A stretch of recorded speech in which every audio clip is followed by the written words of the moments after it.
మొదటి తెస్సలోనిక పత్రిక 5వ అధ్యాయము 12వ వచనం నుంచి నేను చదువుతాను, దయచేసి గమనించండి. 25వ వచనం నుంచి నేను చదివి మరలా 12వ వచనానికి మనము వద్దాము, దయచేసి గమనించండి.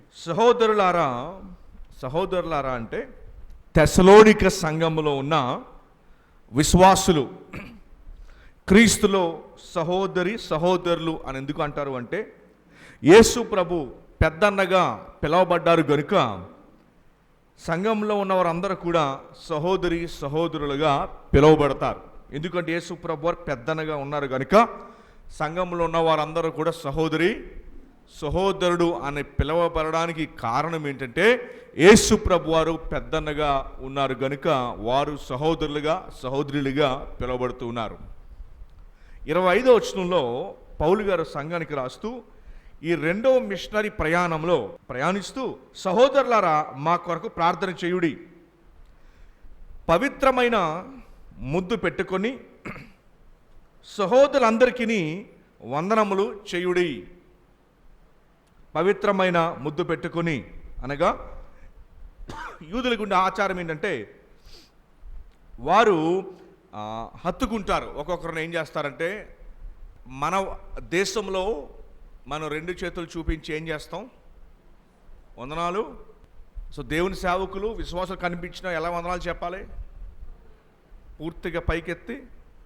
వాక్యం ఏం చెప్తుంది చూడండి. పవిత్రమైన ముద్దు పెట్టుకొని సహోదరులందరికీ వందనములు. పవిత్రమైన ముద్దు అంటే ఇది మన కల్చర్లో అది మనం చెయ్యం. మన సమాజంలో, మన అలవాట్లు, మన సంస్కృతిలో మనం ఇది చేస్తాం. ఏం చేస్తాము? ఆసియా ఖండాలు కనుక మీరు తిరిగితే, కొరియా దేశంలో వారు తమ యొక్క బాడీని అంతా పూర్తిగా ఉంచి వారు నమస్కారం చేస్తారు. అది ఖచ్చితంగా చేయాలి, అది వారి యొక్క సంస్కృతి. ఇంగ్లీష్ వారు షేక్ హ్యాండ్ ఇస్తారు. ఇంగ్లీష్ వారు ఏం చేస్తారు? షేక్ హ్యాండ్ ఇస్తారు. అరబ్ దేశాలకి మీరు కనుక వెళితే, మిడిల్ ఈస్ట్లో వారు ఏం చేస్తారంటే హత్తుకుంటారు. అర్థమైందండి? మేము ఒరిస్సా ప్రాంతము, ఛత్తీస్గఢ్ ప్రాంతానికి మేము సేవకి వెళ్ళినప్పుడు వారు రాగానే మా కాలు మొక్కేసేవారు. మేము అన్నాం, అమ్మ దేవునికి తప్ప ఎవరికి కాలు మొక్కకూడదు, ఎందుకంటే మా ప్రాంతంలో గురుదేవోభవ లేకపోతే పితృదేవోభవ అని తల్లిదండ్రులకి విద్యనిచ్చేవారికి, పెద్దవారికి నమస్కారం చేస్తారు. అప్పుడు నేను వద్దని చెప్తే పాస్టర్ గారు ఏమన్నారంటే, మీకు దేవుళ్ళుగా వాళ్ళు దండం పెట్టట్లేదు, మీకు గౌరవించి మీ సంస్కృతులు ఎట్లాగైతే వందనాలు చెబుతారో, ఈ సంస్కృతులు అట్లాగా ప్రపంచంలో ప్రతి చోట కూడా ఒక సంస్కృతి ఉంటుంది. ఇక్కడ పవిత్రమైన ముద్దు పెట్టుకోవడం అంటే ఇది మన సంస్కృతికి వచ్చేసరికి మనం ఏం చేస్తామంటే 2 చేతులు జోడించి వందనాలు చెప్పుకోవాలి. అర్థమైంది? ఇది బైబిల్లో ఉన్న విషయం. ఇది పవిత్రమైన ముద్దు అంటే దీని అర్థం ఏంటంటే, ఒకరొకరికి ఏం చేయాలి? మనం అందరం పవిత్రమైన ఏంటది? పవిత్రమైన వందనములు తెలియాలి. ఇది ఎంత ప్రాముఖ్యం అనేదో ఇక్కడ మీకు ఇంకా చదువుతాను చూడండి. పవిత్రమైన ముద్దు పెట్టుకొని సహోదరులందరికీ, కొంతమందిగా అందరికినా అంటే ఒకరికి ఒకరు కలుసుకున్నప్పుడు కూడా ఏం చెప్పుకోవాలి? సేవకులు కలిసినప్పుడు మాత్రమే కాదు, ఆఖరికి ఇంట్లో పిల్లలు కూడా తల్లిదండ్రులు ఏం చెప్పాలి? చెడ్డ అలవాటు ఏంటంటే, పాస్టర్ గారికి వందనాలు చెప్పి చిన్నపిల్లలకి చెప్తారు. మరి ఇంట్లో తల్లిదండ్రులైన మీకు వందనాలు చెప్పడం మీరు నేర్పిస్తే, రేపొద్దున పాస్టర్ గారు వచ్చినప్పుడు వందనాలు చెప్పండి మీరు నేర్పించక్కర్లేదు. గుర్తుపెట్టుకోండి. ఫస్ట్ ఈ పవిత్రమైన వందనములు చెప్పాలని ఎవరికి నేర్పించాలి? పిల్లలకి నేర్పిస్తే పిల్లలు ఏం చేస్తారు? ఫస్ట్ లేవగానే నిద్ర. తల్లిదండ్రులు ఏం చెప్పాలి? వాళ్ళు మీ పిల్లలకి మీరు చెప్పకపోవడం వలన, వాళ్ళకి మీరు నేర్పించకపోవడం వలన, చూసారా? ఖచ్చితంగా పిల్లలకి ఏం నేర్పించాలి? లేవగానే ఏం నేర్పించాలమ్మా?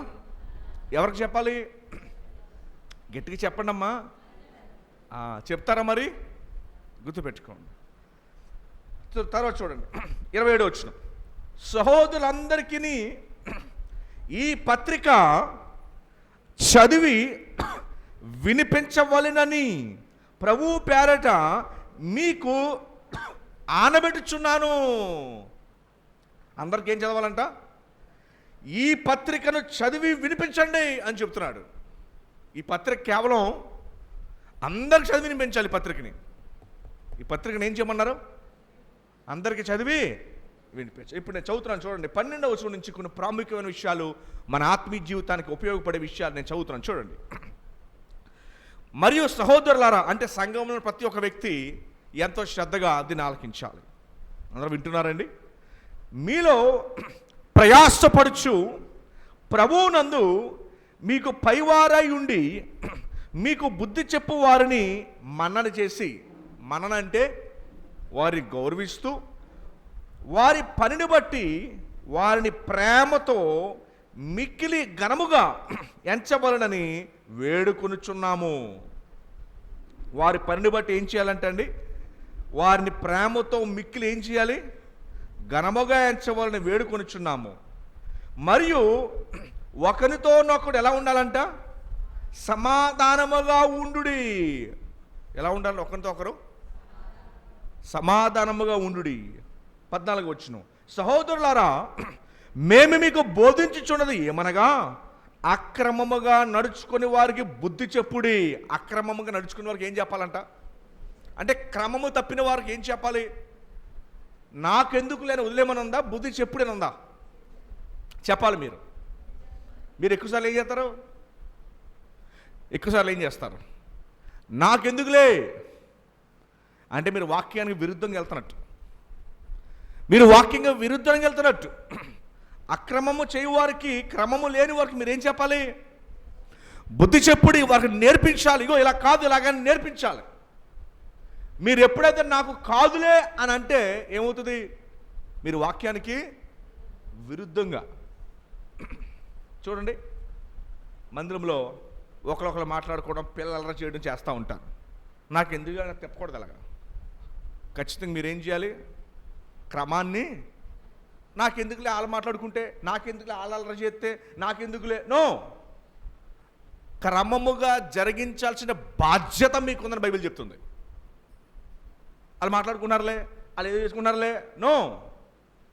బైబిల్లో మత్తయి సువార్త ప్రభువారు మాట్లాడుతూ సమాధాన పరచువారు ధన్యులు అని ఉంది. పరలోక రాజ్యాన్ని వారు స్వతంత్రించుకుంటారు. బైబిల్ మిషనరీలు మన దేశానికి వచ్చినప్పుడు సతీ సహగమనం, స్త్రీలను బయటికి రానివ్వకుండా చేయటం, ఆడ శిష్యులని డస్ట్బిన్లోకి చంపివేయడం, ఇలాంటి చాలా జరిగేటప్పుడు మిషనరీలు మాకెందుకులే అని ఊరుకోలా. వారు ప్రభుత్వంతో మాట్లాడి ఇలాంటి ఆపడానికి చట్టాలు తీసుకొచ్చారు. మాకెందుకులే అని అనుకోలేదు. బహుశా నిజంగా అలా అనుకుని ఉంటే ఈ పాటికి ఈరోజు మరి భర్త పోయిన విధవరాలు ఎప్పుడో కూడా వెళ్ళిపోదు ఈ పాటికి వాళ్ళతో పాటు. మీకు తెలుసు కదా మన చరిత్రలో ఏం చూసామో. అందుకని ఎప్పుడు కూడా క్రైస్తవ విశ్వాసి నాకెందుకులే అని అనుకోకూడదు. ఎప్పుడును మేలనేది తెలిసి చేయకపోతే నీకు శ్రమ అని బైబిల్ చెప్తుంది. ఏంటంట, మీకు తెలుసు అక్కడ మీరు వెళ్ళి మాట్లాడాలి. చాలామంది భయం చేతనం, మొహమాటం చేతనం, నాకెందుకులే అని చెప్పి చాలా విషయాలు బట్టి మౌనం వహిస్తారు. సమాధానపరచువారు ధన్యులు. అంత మాత్రమే కాదు, మేలనేది అని తెలిసి కూడా చేయకపోతే మీకు ఏంటంట శ్రమ అని బైబిల్ చెప్తూ ఉంది. దయచేసి గమనించండి. అందుకని మనం చేయాల్సిన పని ఏంటంటే, ఒకరికి మనం అక్రమంగా నడిచే వారికి ఏం చెప్పాలి? మీరు ఏదైనా చూస్తారనుకున్న అక్రమాలు ఏం చేయాలి? వెంటనే బుద్ధి చెప్పచ్చు. తర్వాత ఏముంది చూడండి, ధైర్యము చెడిన వారిని ఏం చేయాలంట? ధైర్యపరచుడి.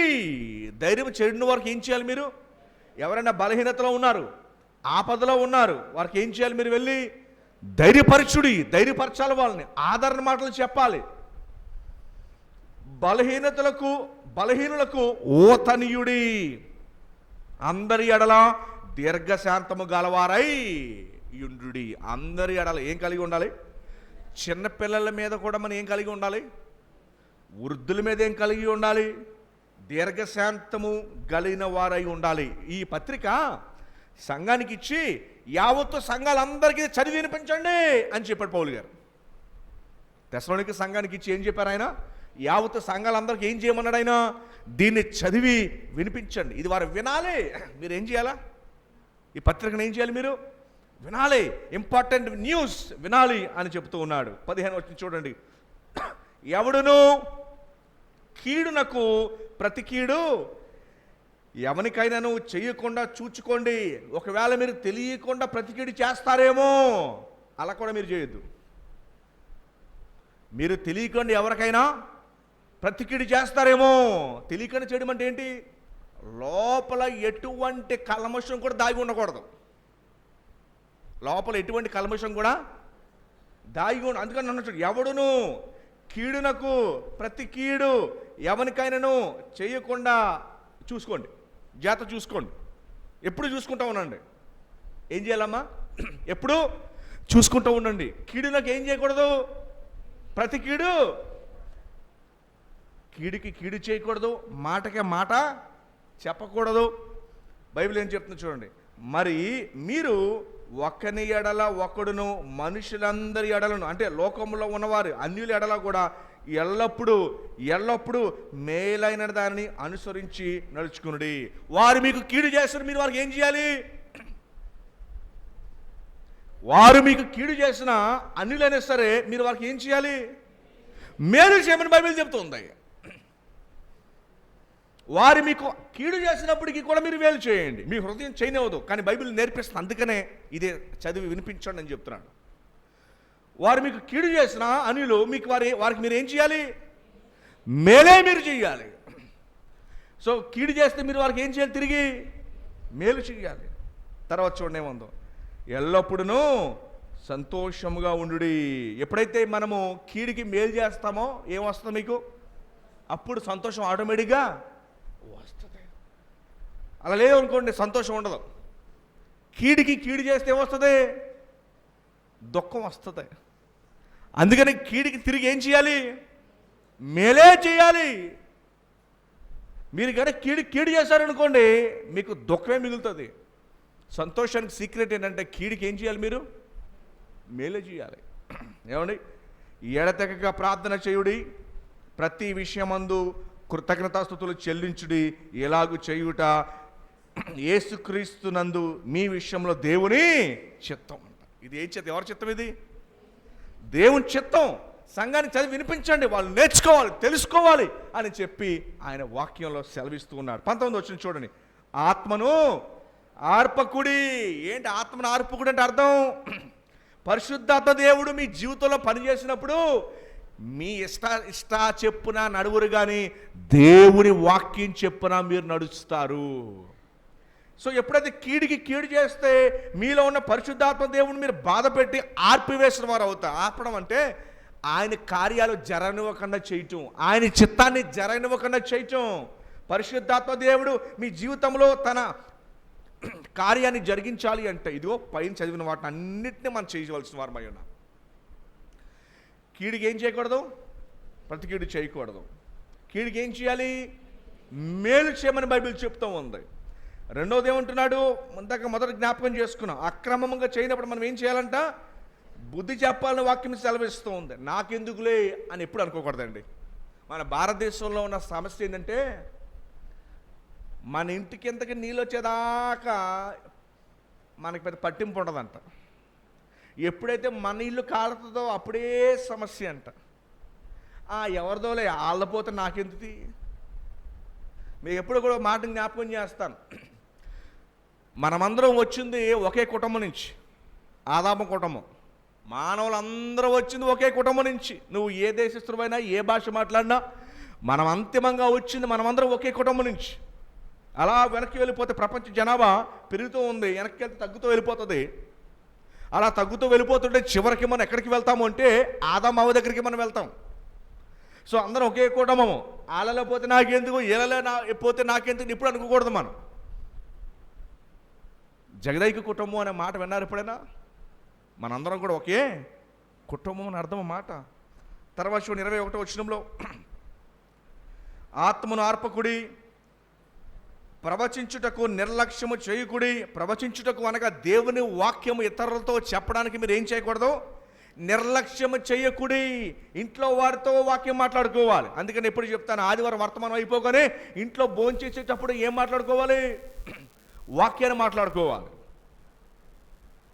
గమనించుకోండి, మనం వాక్యం కంటే ఎక్కువ ఏది మాట్లాడుకుంటున్నాం?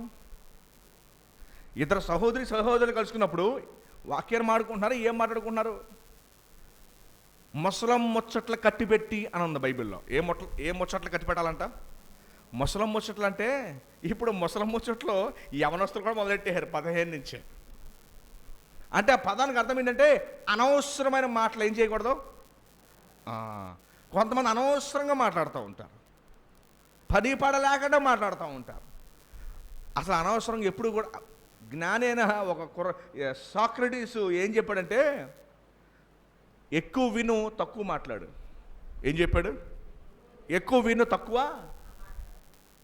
కాలేజీలో చదువుకునేటప్పుడు ఒక ఆయన ఉండేవాడు, నరేష్ అని, ఐఏఎస్కి ప్రిపేర్ అవుతూ ఉండేవాడు.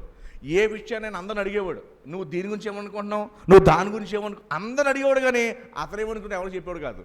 అందరు ఐడియాలు తీసుకుని జ్ఞానాన్ని సంపాదించేవాడు. మనకి ఇక్కడ ఏం అలవాటు అంటే ఎక్కువ మాట్లాడుతూ ఉంటాం, పక్కవాడు చెప్పేది అసలు వినం. అసలు జ్ఞానులు ఏం చేస్తారు? ఎక్కువ విని తక్కువ మాట్లాడతారు.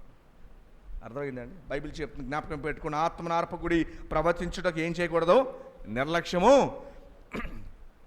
దేవుని వాక్యం మనలో దాచుకోకుండా చెప్పవలసిన వారమై ఉన్నాం. సమస్తమును పరీక్షించి మేలైన దానిని చేపట్టుడి. సమస్తం పరీక్షించి ఏం చేయాలంటే మేలైన దానిని. కష్ట సమయాల్లో, ఇబ్బందమైన సమయాల్లో, మనం మాట్లాడలేని సమయంలో కూడా సమస్తమును పరీక్షించి ఈ టైంలో నేను ఏది మేలు మాట్లాడితే మంచిదని చెప్పి మేలనేది మాట్లాడాలి. ఏమండి? కొంతమంది మేలనేది మాట్లాడరు, అనవసరమైనది మాట్లాడుతూ ఉంటారు. మనం ఎలాంటి మాటలు మాట్లాడాలి? ఎలాంటిది మాట్లాడండి? అసలు మన నోట్లోంచి ఏ చెడ్డ మాట రావడం మాత్రమే కాదు, రాకూడదు, అంత మాత్రమే కాదు, మేలైనవి రావాలి. ఏం రావాలి? మేలైనది రావాలి. అమ్మా, సామెత ఉంది లోకంలో, నోరు బాగుంటే ఊరు బాగుంటుందని సామెత ఉంది. బైబిల్ గ్రంథంలో, యాకోబు గ్రంథంలో నాలిక గురించి ఎంత అధ్యాయాన్ని కేటాయించాడు. దేని గురించి? నాలిక గురించి. మన నాలిక ఏం మాట్లాడాలి? మేలైన దానినే మాట్లాడాలి. ఇంట బయట పనిచేసే చోట, స్కూల్లో, కాలేజీలో, ఎక్కడైనా కూడా ఏ మాట రావాలి? మేలైన మాటే రావాలి. కానీ ప్రతి విధమైన కీడికి ఎలా ఉండాలి? దూరంగా ఉండాలి. 23వ వచనం, సమాధానకర్తయగు దేవుడే మిమ్మును సంపూర్ణముగా పరిశుద్ధపరచునుగాక, మీ ఆత్మయు జీవమును శరీరమును మన ప్రభువు అయిన యేసుక్రీస్తు రాకడి యందు నిందారహితంగా ఉండాలంట. మనం ఎలా ఉండాలి? రేపు పొద్దున ప్రభు రాకడి వచ్చినప్పుడు నిందారహితంగా ఉండి సంపూర్ణముగా ఉండినట్లు కాపాడబడును గాక. మిమ్మల్ని పిలిచేవాడు నమ్మకమైన వాడు కనుక అలాగూ చేయము. సహోదరులారా మా కొరకు ప్రార్థన చేయుడు. సహోదరులారా మా కొరకు ప్రార్థన చేయుడి. పవిత్రమైన ముద్దు పెట్టుకొని సహోదరులందరికీ వందనములు చేయుడి. సహోదరులందరికీ ఈ పత్రిక చదివి వినిపించవలసిన ప్రభువు పేరట మీకు ఆనబెట్టుచున్నాను. మన ప్రభు అయిన యేసుక్రీస్తు కృప మీకు తోడై ఉండను గాక. ఇది సంఘాలకు పౌలు గారు రాసిచ్చిన మాట.